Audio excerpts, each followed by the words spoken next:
you inform him you've got a gun, and maybe you show it to him, or you fire off a warning shot or something. Sure, but like, let's say that obviously we're moving forward in the hypothetical. Say it doesn't work. I'm not interested in a guy that responds to a warning shot. Obviously, we'd say, okay, good, he went away. But in a guy that wants to commit sexual assault against a woman, and he wants to do this, and her only defense at this point is lethal defense because she can't fight him off. Does she have a right to do that, or is taking his life in exchange for some bodily harm to her? Is that like an immoral action? Would you say she shouldn't do that? She should be compelled to a higher standard. Really, that's a really compelling point. And I'll tell you what, I haven't, probably because I'm a dude and I don't have to worry about rape, like, I haven't really thought of that. I would say that she is justified in doing that, though I think it's less because of the assault itself and more because she doesn't know what he's going to do in addition to the assault. Let's say she knew 1,000,000%. Let's say it was a pacifist, and he tells her, "I'm never going to kill another human being. I won't do it. I won't kill you. I just want to sexually assault you." Wait. So we've got a pacifist who's what? He's like on bath salts or something, and he's like, "I'm a pacifist, but I love to attack and rape people." That's no, not the majority of sexual assault. So to bring this back to the real world, the vast majority of sexual assault does not end in like a murder. It's incredibly rare that happens. It's very, very rare. So I would argue that as ridiculous as analogy sounds, I'm only making it sound this ridiculous because you're saying like, well, let's say that she knew the guy wasn't going to kill her, but the vast majority of sexual assault doesn't end in murder. So I would say that this, as silly as this analogy sounds, is way more close to reality than the idea of somebody like rape murdering somebody. Well, I mean, again, what I would say with regard to an assault, and I'm not going to tell, women can probably answer that because I'm not equipped to really understand what it's like to be raped or to be constantly afraid of rape in the way that a lot of women are.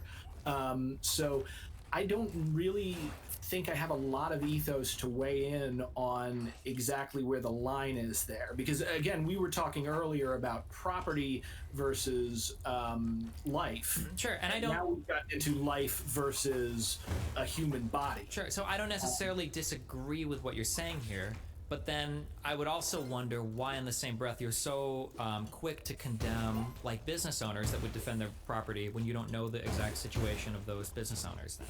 I'm not quick to condemn business owners for defending their property. I'm quick to condemn people who jump at the chance to, a good example is like those militias you saw in Texas that show up and like, we're going to get our guns and shoot people when they try to come and loot our business. Sure. Would you jump if a group of people sprung up with guns and arms to defend women from being raped?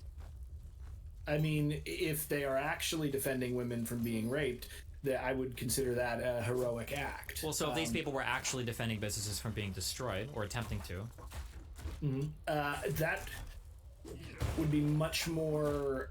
I would say it depends on what exactly the business does. Like if it's a hospital, that's one thing. If it's like a freaking record store, you probably shouldn't kill someone to defend your record store. Well, it doesn't really matter what the business is, right? It just matters if somebody is drawing the majority of the sustenance for themselves and their family from it, right? Well, no, I think it also matters like what the physical stuff is, how easily it can be replaced, if you have insurance. Like, imagine, say you are a gas station owner or something, and there's a riot and you have insurance on your place, and you know that you'll be covered. If you go out and you kill somebody to defend that. Well, but so we know that we're both American, I think, right? You're American? We know that insurance doesn't work that way in the United States, and we actually saw as much in the Minneapolis riots that most of those business owners that lost their business, they weren't compensated completely for it. But even if it doesn't work that way, the point is that the ability to use lethal force in defense of property derives directly from that property's effect on your life, and you have a weaker claim the less necessary that property is for the maintenance of your life. So, well, of course, but I'm saying, but I agree with that. But that's the argument you said earlier. But like, let's say one person owns a hospital, but they own like 30 hospitals, and then let's say one person owns a record store, and they own only one record store. That's literally the entirety of their like life savings, and that's how they provide for their family. Then one person probably has a stronger claim to defend their record store than another would to defend the hospital, right? Oh, I completely disagree, and I'll tell you why. Because the 30 hospitals, that has more life-saving ability. So I would actually say the person that owns 30 hospitals has more has a stronger moral claim defending that hospital than the person with the one record store. Even if the person with the one record store won't be able to provide for their family anymore, and the other person with the hospital will be able to replace it very quickly, or... Sure, because how many freaking people depend on a hospital to live? Like how many does like 5 minutes of going to a further away hospital mean for somebody like suffering from a heart attack or liver failure? Like, what if it's just like a small clinic where you go in and get prescriptions or whatever, I guess? Okay, so that's closer to the record store. So it just seems weird. It like, sucks that like people can defend their business, but only if it's like a socially necessary business. Otherwise, you just kind of have to watch it like die. I guess that seems unsatisfying. The issue again, my issue again is not so much socially necessary, because I would see a business like a record store or something that provides art or culture as socially necessary. It's the difference between it being directly related to keeping people alive. So I would say if you own like 300 clinics and one clinic is going to get totally wrecked and there's not a realistic chance that someone will die or, you know, lose a foot or something as a result of that clinic not being there for them, I would say the record store owner has a greater claim on defending their property with lethal force. Okay, going back to the 2-on-1 example, how do you reconcile this? And two people want to attack one person. Why should the one person be allowed to defend his life with lethal force if the two people have twice as much value of life as him? It's not twice as much value, because remember I said life has infinite value. So we can 2 times infinity it's just infinity. Well, okay, then I didn't take you at your word for that. I don't think you would agree that life has infinite value, though. No. No, I think it definitely has infinite value. Okay, let's say that I could kill one person to make every other person on the planet incredibly wealthy. Do you think that one person's life would be a worthwhile exchange? Certainly not. Okay. Well, I think we were kind of a big point of contention between the two of us. Sure. All right. Well, I think we've kind of. I mean, if you wanted to do like a modern day debate show, we should probably stop here because we're kind of exhausting that topic. Yeah, this is fun. Well, there's some other stuff we could talk about too. I've been wanting to do a debate on determinism.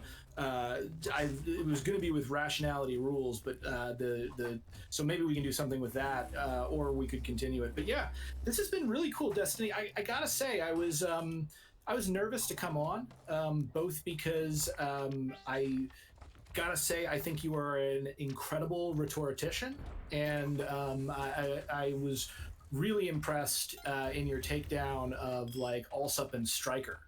Particularly because I had debated Stryker beforehand, and it turned into like a shouting match. So you and Vosh, that was a beautiful thing to see. So yeah, I was actually a little hesitant to come on just because of that, and because of like how emotionally, I don't know about emotionally, but strongly you had responded to the critique of the debate. But dude, this has been really cool. You're kind of a cool guy. All right. Well, hey, listen, I appreciate the conversation, my dude.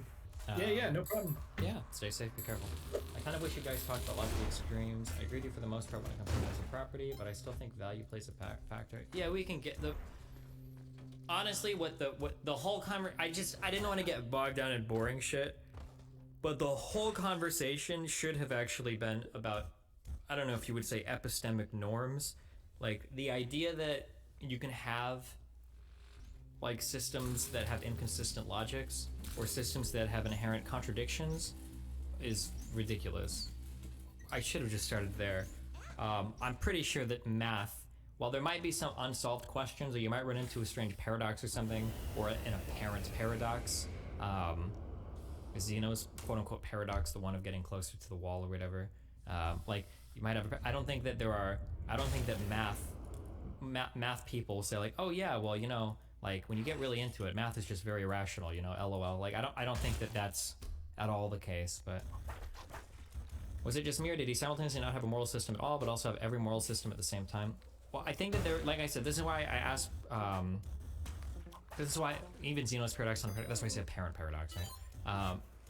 That's why I try to ask people questions to figure out what it is they really believe, because I think there's a moral system there. You're just trying to figure out what they're appealing to at some fundamental level. Remember to hit that like and subscribe, and don't forget the notification bell so that my videos show up right in your feed. Is Dan actually dead? Dan is gone, guys. Stop talking about him. We don't talk about Dan anymore.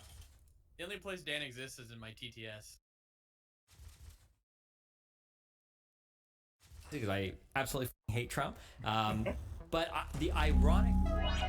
How's life going? Has it been a while? Honest to God, the whole pandemic thing, I've completely lost track of time. So I either talked to you about a month ago or about 7 months ago. I'm not sure. This is true, eh? It all seems like we're kind of like in a Groundhog Day, I think, and yeah. I'm not sure it's one of Bill Murray's better films, but anyhow, it is what it is. You have a new book you've written, yeah?